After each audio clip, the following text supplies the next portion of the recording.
integration over 0 to 3 dx divided by 3 plus x square to the power 3 divided by 2.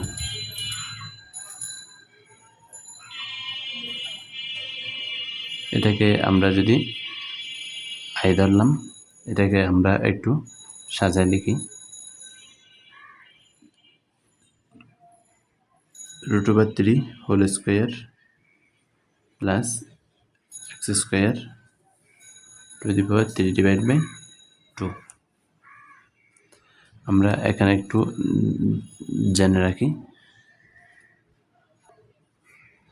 যদি আমাদের এরকম দেওয়া থাকে a square minus a square plus X square, তখন আমরা x is equal two আমরা কী ধরবো a tan থিটা। এ বলতে এখানে √3 tan থিটা আমরা ধরবো। তখন সাথে সাথে আমাদের লিমিটগুলা পরিবর্তন করে ফেলতে হবে। x এবং থিটার মধ্যকার সম্পর্ক x থিটা, x এর মান, x এর লোয়ার লিমিট 0 বসালাম। আমরা যদি x এর মান 0 বসাই তাহলে এটা আমরা কি পাই, 0 পাই।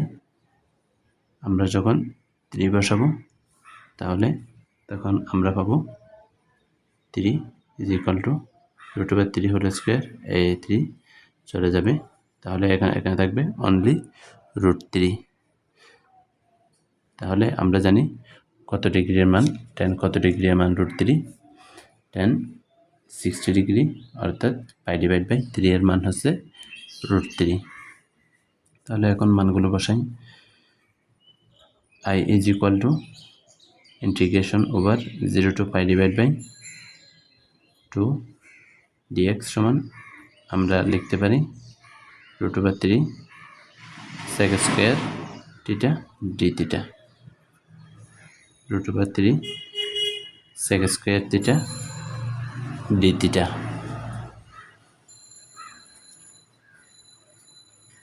নিচে আমরা লিখি √3 হোল স্কোয়ার, x সমান আমরা কি ধরেছিলাম √3 tan theta whole square 3 divide by 2 integration over 0 to pi divide by 3 √3 sec square theta d theta. এখান থেকে আমরা যদি 3 কমন নিই তাহলে আমরা পাই 1 plus tan square theta to the power 3 divide by 2 integration over 0 to pi divide by 3 √3 into 3 যদি বের করে আসি 3 divide by 3 to the power 3 divide by 2 1 plus tan square theta is equal to sec square theta 3 divide by 2 sec square theta d theta. 2 চলে যাবে, sec square theta sec cube theta. তাহলে আমাদের থাকবে only 1 divide by sec theta. √3 একটু সামনে নিয়ে আসলাম, pi divide by 3 sec square theta sec cube theta 1 divide by sec theta cos theta. এখানে পাবো আমরা 1 ডিভাইডেড বাই, এটা যদি আমি এই পাশে দেখাই 3, অর্থাৎ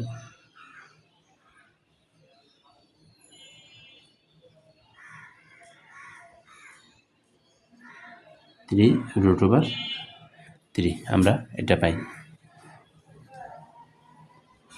তাহলে আমরা এটা পরিবর্তে লিখতে পারি 3√3 cos থিটা d থিটা। এটা চলে যাবে, আমাদের থাকবে তাহলে 1 divided by 3 integration cos theta is equal to sin theta. লিমিটগুলো বসাই দিই 0 to pi divide by 3 1 divide by 3 sin pi divide by 3 minus sine 0। আমরা জানি সাইন 60 ডিগ্রির মান √3 ডিভাইড বাই 2 মাইনাস 0।